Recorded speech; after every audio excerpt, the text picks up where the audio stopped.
Assalamualaikum warahmatullahi wabarakatuh.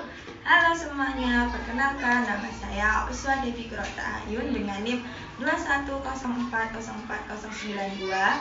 Saya di sini memilih untuk bercerita. Di sini saya mengerjakan tugas apresiasi sastra. Ceritanya berjudul Kalah oleh si Cerdik.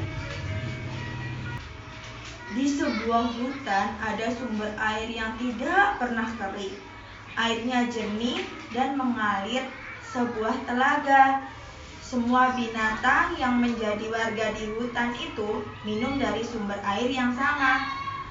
Setiap golongan binatang sudah mempunyai jadwal, tidak tertulis untuk bergiliran minum. Pada saat itu kebetulan musim kemarau.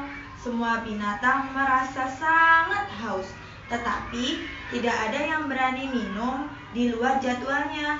Semua binatang taat pada aturan.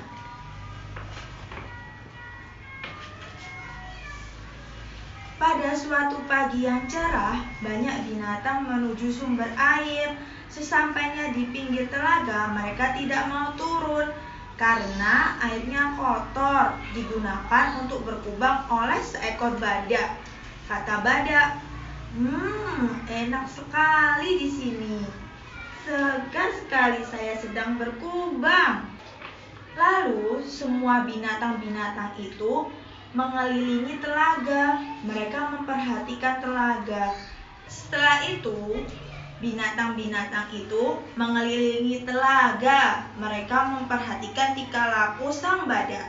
Tidak satu pun yang berani menegurnya. Mereka takut karena badak badannya besar dan bercula. Di pihak lain, badak merasa bangga menjadi pusat perhatian dan tontonan. Ia tidak peduli pada binatang lain yang menahan rasa haus. Pada hari berikutnya, badak masih berada di telaga. Binatang-binatang lain sudah tidak tahan lagi ingin minum. Mereka bermusyawarah mencari jalan keluar supaya badak pergi dari telaga. Kata harimau, "Teman-teman, bagaimana jalan keluarnya?" Kata kerbau, babi hutan,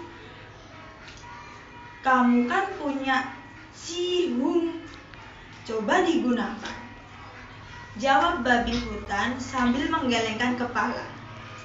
Bukan aku tidak mau, tapi sihungku tidak akan kuat menembus kulit badak. Bisa-bisa sihungku rontok semua. Gumau kerbau. Aku punya tanduk, tetapi lalu kata monyet, kerbau-kerbau, kalau tidak sanggup bilang saja. Kata monyet, kerbau-kerbau, kalau tidak sanggup bilang saja.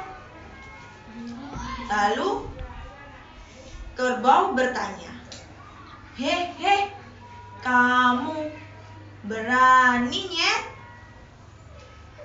Lalu monyet menjawab, "Sama, takut." Lalu kerbau berkata, "Aku juga tak sanggup."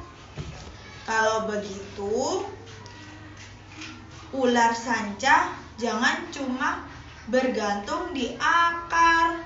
Cepat cari cara untuk mengalahkannya, kata burung. Lalu ular sanca menjawab, "Aduh, aku minta maaf. Aku tak sanggup. Dia begitu besar, tubuhku tidak bisa membelitnya." Lalu suasana menjadi sepi sebab tidak ada lagi yang berani melawan sang badak. Mereka hanya bisa saling memandang. Lalu tiba-tiba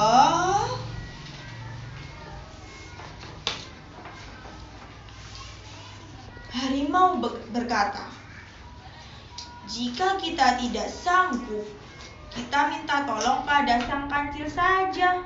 Walaupun badannya kecil, otaknya pintar. Setuju?"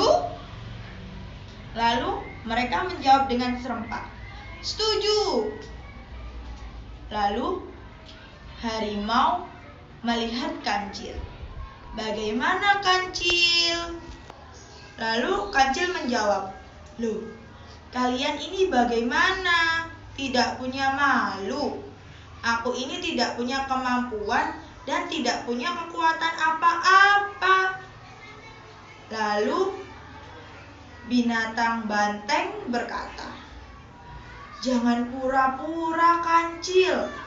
Kami percaya kamu bisa mengalahkan si badak," kata banteng. Lalu binatang yang lain menjawab, "Iya, Cil, kami percaya. Keluarkan kepintaranmu." Lalu kancil berkata, "Baiklah, akan kucoba, asal kalian percaya kepadaku." Jawab binatang yang berkumpul itu berpikir keras, "Kami percaya." Lalu ia mencari cara yang tepat untuk mengalahkan badak yang badannya besar dan kuat. Ia berjalan mondar-mandir. Tiba-tiba ia tersenyum sendirian. Ketika melihat kancil tersenyum, binatang yang lain ikut senang. Itu pertanda masalah mereka akan dapat diatasi oleh si kancil. Kancil segera pergi menemui badak. Pada saat itu sang badak tengah berkubang.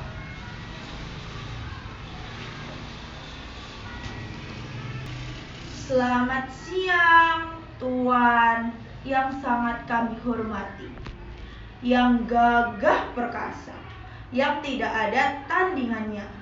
Hamba memberanikan diri mengganggu kegiatan Tuan karena ada kabar penting yang perlu hamba sampaikan," kata kancil dengan kata-kata yang lembut dan sopan. Badak pun segera bangun. Ketika mendengar ada binatang lain memujinya, ia merasa tersanjung. Ia kemudian bangkit sambil berkata, "Kabar penting apa, Cil? Cepat bicara, aku ingin mendengarnya," kata badak sambil tersenyum. Lalu si kancil mendekat ke arah badak. Ia berpura-pura ingin menyampaikan suatu rahasia yang besar. "Hamba kasihan sama Tuan. Badan besar berkubang di selokan yang kecil. Badannya besar terkurung. Tidak pantas, Tuan."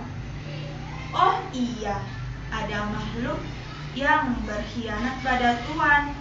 Jalan airnya ditutup supaya tidak mengalir.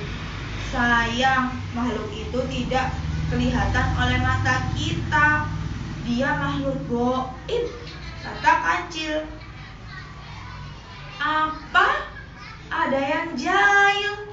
Siapa? Di mana?" tanya badak sambil emosi. "Tenang, Tuan, tenang," jawab si kancil. Suara badak yang menggelegar membuat kancil terkejut dan gemetar. Kancil mencari jalan bagaimana agar badak bisa secepatnya dikalahkan. "Tuan, makhluk goib itu berada di dalam pohon teriup-riup," kata kancil sambil menunjuk sebatang pohon di depan badak. "Ah, yang benar," tanya badak.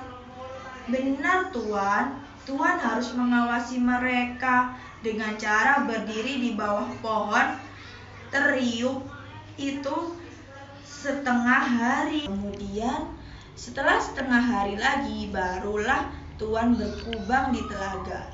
Kalau tidak demikian, air telaga cepat atau lambat akan surut, dan Tuan tidak memiliki tempat berkubang lagi. Jelas si kancil. Awas, kalau kamu berbohong, ancam Badak. Percayalah Tuan, bujuk kancil. Tanpa berpikir lagi, Badak segera naik ke atas dan berjalan menuju pohon teriuk. Ia pun mengawasi pohon itu selama setengah hari.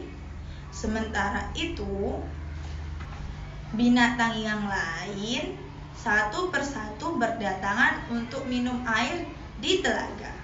Ketika Badak telah selesai mengawasi pohon teriuk, ia kembali menuju telaga. Sementara binatang yang lainnya meninggalkan telaga. Dengan demikian, sejak saat itu ada jadwal tidak tertulis yang cukup adil bagi semua binatang yang memerlukan air di telaga. Akhirnya